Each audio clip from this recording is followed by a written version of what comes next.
the picture of you.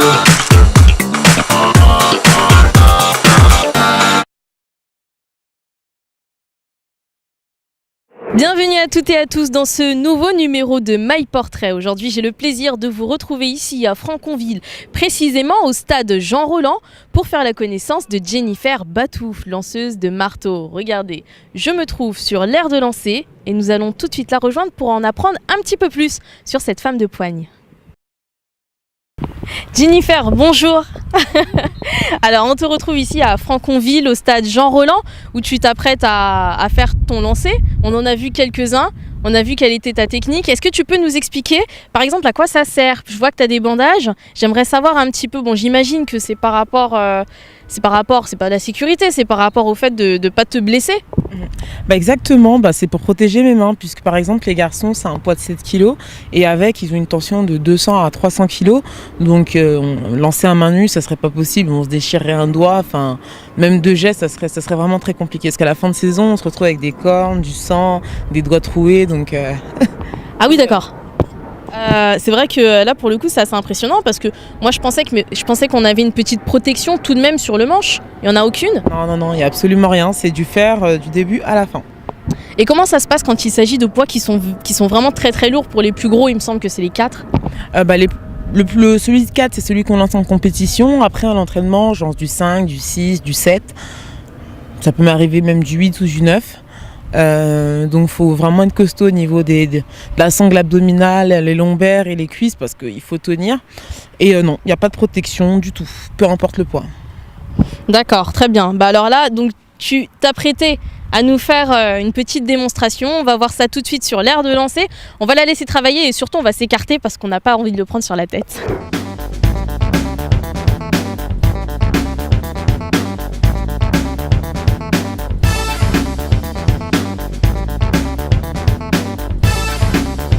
Jennifer Batouf, bonjour. Bonjour Maï. Je suis très contente de te retrouver dans ce numéro de My Portrait. Avec toi, on va découvrir ce que c'est que le lancer de marteau.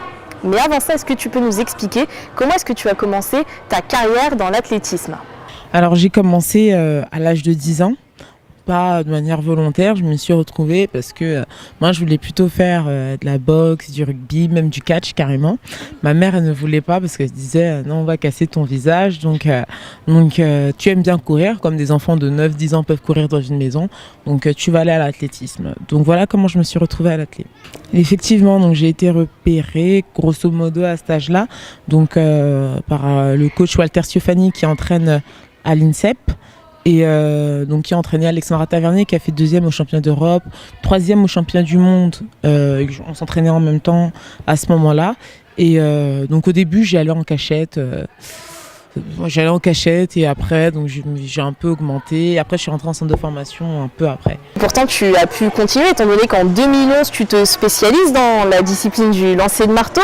Est-ce que c'est un athlète qui t'a donné envie de te tourner vers ce domaine-là, ou est-ce que tu as toujours eu cette fibre? Alors, aucun athlète m'a donné envie. Je pense que comme beaucoup d'athlètes, je pense qu'il n'y en a aucun qui est arrivé à faire du saut en longueur ou de la hauteur ou de la perche. Peut-être certains, mais une minorité, on s'oriente dans une discipline en fonction de ses aptitudes physiques. Et voilà, moi c'est le lancer de marteau, donc j'ai continué dans cette discipline. Et en 2015, justement, tu n'as que 18 ans et tu es contacté pour la première fois par le Congo pour représenter ton pays lors des Jeux africains à Brazzaville. Comment ça se passe pour toi? Comment tu as accueilli et surtout qu'est-ce que tu en retiens? Alors, j'étais très contente parce que j'ai pu voir ma famille maternelle, ma mère qui est née au Congo-Brazzaville. L'accueil, on était assez bien accueillis, Et j'étais contente puisque j'ai pu battre mon record personnel et le record national. Comment est-ce que tu as trouvé l'organisation sur place? Est-ce que ces attentes que tu nourrissais en France, finalement tu les as retrouvées là-bas? Pour le coup, en termes de moyens, non, très sincèrement, c'était pareil, si ce n'est mieux. On avait des navettes mises à disposition pour une taquine télé, donc c'est loin de Brazzaville, pour rejoindre le stade. On avait un tas de voitures. Très sincèrement, à ce sujet, c'était bien organisé et la question de moyens ne s'y posait pas. On voyait que l'État avait mis les moyens à disposition pour faire un bel événement. En plus, c'était l'anniversaire des Jeux africains, c'était le 50e. Donc, Alors là, j'étais venue pour chercher quelque chose et je suis allée le chercher, je suis restée concentrée. Et voilà, parce que réaliser ce qu'on sait faire le jour J, c'est pas donné à tout le monde. Il y en a qui sont très bons et qui sont peut-être deuxième au bilan et qui n'arrivent même pas à faire la même chose. Donc en étant jeune, j'étais pas encore senior, j'étais encore dans les catégories jeunes et je fais un podium avec celle qui a le record d'Afrique, celle qui avait déjà fait des championnats du monde. Alors qu'il y en avait d'autres qui étaient plus vieilles que moi, donc franchement j'étais satisfaite et contente. Et ce pays, tu vas lui offrir la médaille de bronze. Bah oui, j'étais contente, ça leur a fait plaisir, donc tant mieux, tout le monde est content. Tu as participé au championnat d'athlétisme qui se déroulait en Afrique, à Saba au Nigeria. Est-ce que tu peux nous raconter un petit peu ce qui s'est passé là-bas, parce qu'il me semble que vous avez eu quelques problèmes. Effectivement, c'était où on a découvert l'incroyable. On a découvert l'impossible et ça a été possible. Non, c'était incroyablement stupéfiant de voir l'ingérence, un État qui sait qu'il doit faire des championnats d'Afrique, de pas avoir d'avion, de nous faire dormir par terre, de nous confisquer nos passeports. De savoir qu'on ne part pas le même jour, mais de nous laisser jusqu'à 22h et de nous laisser 2-3 heures dans des cars, dans le noir, sans lumière. Ensuite, nous mettre à l'hôtel à 23h minuit, nous faire manger à minuit, tout cela pendant 2 jours, répété. Par exemple, l'équipe du Maroc, ça a été pire parce qu'eux sont arrivés avant, ou l'Afrique du Sud. Donc pendant ce temps-là, nous, on s'est entraîné toute une année pour ce championnat-là. On ne mange pas, parce que la journée, on est à l'aéroport. On peut pas s'entraîner, donc on est arrivé, moi je suis arrivée à minuit, je suis allée faire ma séance histoire de rester un peu comme ça. À minuit je suis allée faire ma séance, il y avait une piscine histoire de récupérer, j'ai mis mes jambes dedans. Dans mon équipe on n'avait pas de kiné, donc je suis allée voir le kiné du Sénégal qui m'a fait un massage de récup. Je dors, on me réveille à 5h du matin pour partir. Je ne suis pas partie. On est parti à 5h, on est allé à l'aéroport, on est parti le lendemain, mais on a encore resté des heures et des heures. Donc c'était incroyablement... Marie-Josée Tallou, c'est championne olympique et championne du monde. On a fait passer la Côte d'Ivoire parce qu'il y avait des grosses têtes. Ils arrivent, il n'y a pas de bagages. Enfin, voilà, c'était catastrophique. Mais pour arriver à ces podiums, à ce stade de compétition, au niveau des entraînements, ça doit être très intense. Est-ce que tu peux nous expliquer comment ça se passe au niveau des entraînements, au niveau de la musculation et surtout à quelle fréquence est-ce que tu dois t'entraîner ? Alors l'entraînement, comment ça se passe ? Grosso modo, j'ai toujours ma séance technique et j'ai ma séance de muscu que je fais quotidiennement tous les jours. Je m'entraîne 5 fois par semaine. 5 fois par semaine, de manière quotidienne ou bi-quotidienne. Et après, ça dure au minimum au moins 3 heures, quoi. Au moins 3 heures, ouais. Tous les jours. Tous les jours, j'ai repos, j'ai 2 jours de repos par semaine, c'est tout. Après, j'ai le kiné, la récupération, les séances de cryo, sauna, hammam. Pour lourd à chaque fois au niveau des entraînements, des moments où vous faites une pause et au niveau de la reprise. Est-ce que c'est trop intense d'un coup ou est-ce que quand même ça s'étale ? Très sincèrement, par exemple pendant toute l'année j'ai pas de courbature, hein. Là à la reprise j'ai rien fait, j'ai fait peut-être 5% de ce que je fais sur 100. J'ai des courbatures, j'avais rien fait du tout, j'avais rien fait. C'est comme si on demandait à un sprinter de faire 10 mètres. Moi j'avais même pas lancé, j'avais fait que des moulinets. J'ai même pas fait des tours, j'avais des courbatures. Alors que... C'est peut-être l'inconvénient à ce moment-là qu'on peut trouver à ce sport. Non, du coup c'est juste que ça m'a permis de réaliser que ce que j'encaisse toute l'année c'est énorme. Et je me rends pas compte parce que je m'entraîne tous les jours et j'ai plus de courbatures. Enfin, mon corps a automatisé la chose, donc j'ai pas de courbatures, quoi. Enfin, parfois je sens que je suis chargée, donc il y a le kiné, il y a le sauna, il y a la récup, il y a la cryo. Mais je m'y habitue, physiquement, ça va, quoi. Et tu es une femme de poigne, mais tu es aussi une femme de tête. Au niveau de la vie de tous les jours, tu es étudiante à Paris Descartes et tu as fait une licence en sciences, économie et gestion.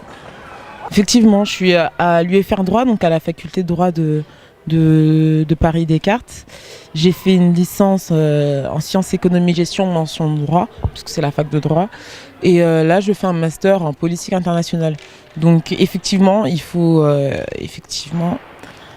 s'organiser, parce que j'ai cours à 8h, il faut que je me lève à 6h. Par exemple, demain, j'ai entraînement, je vais rentrer à 20h. Faut rendre des mémoires de 40 pages à 100 pages ou à plus. dans 10 matières grosso modo, en diplomatie internationale et tout ça. Donc ça fait beaucoup, donc du coup il faut s'organiser. Il y a des matins, je pense, où tu as peut-être un peu plus envie de rester sous la couette là. Très sincèrement, là ça va, parce que je dors tôt, j'ai pas le choix. Mais par contre, oui, l'inconvénient, c'est que quand je rentre à 20h et que je me dis qu'il faut qu'à 21h, 22h, il faut que je dorme parce que je me lève à 6h. De toute façon, je le fais peu importe ce que je fais parce que sinon, c'est pas possible. Mais par contre, j'ai quasiment pas le temps de travailler, donc il faut que je travaille le week-end après l'entraînement à 14h, 15h. Il faut que je rentre, il faut que je fasse à manger, je vis seule. Il faut que je fasse les lessives et tout ça, donc c'est vraiment de l'organisation, sinon je m'en sors pas, quoi. Alors on a vu que ça demandait quand même un fort investissement, forcément, ça demande beaucoup d'entraînement, de temps, mais au niveau de l'aspect financier, ça réclame aussi un certain coût. Comment ça se passe? Est-ce que tu as du soutien? Pour le coup, non, aucun. Aucun, ni équipementier, ni... parce que par exemple, mon préparateur physique, par exemple, je le paye. J'ai le même préparateur physique que Kevin Mayer, celui qui a battu le record du monde à l'EPTA, au décathlon, que Mélina Robert-Michon qui a fait un podium au JO et au championnat du monde, mais j'ai aucun soutien. D'accord, donc en fait, c'est du début à la fin du travail, des efforts, de l'investissement temporel et financier. Voilà. Après, j'ai mon club avec qui j'ai un contrat et j'avais de l'aide de la part de l'État, mais là, j'ai plus rien. Même si j'ai remporté une médaille là cet été au championnat d'Afrique, même si j'ai encore battu le record d'Afrique, même si je suis à même pas 2 mètres du record d'Afrique et que l'année prochaine je vise de faire une finale au championnat du monde et je vise plus pour les JO. Et que je représente aussi un exemple aussi pour la jeunesse africaine et congolaise, tant au niveau des études et de par ce que je fais. Je suis la première Congolaise à remporter une médaille au championnat d'Afrique, à accomplir tout ce que je fais, à battre ces records à chaque événement, aux Jeux de la francophonie, aux championnats d'Afrique, aux Jeux africains. Mes records est repoussé encore plus loin le record national, mais j'en ai pas. Jennifer, merci à toi de nous avoir accueillis ici à Franconville, au stade Jean Roland. Nous avons été très contents d'avoir été accueillis par toi et toute notre équipe ici te remercie. On espère te retrouver assez bientôt dans une compétition internationale ou alors continentale. D'ici là, bonne chance. Quant à vous, retrouvez-nous bientôt pour un prochain My Portrait sur Stade Afrique. I took a picture of you.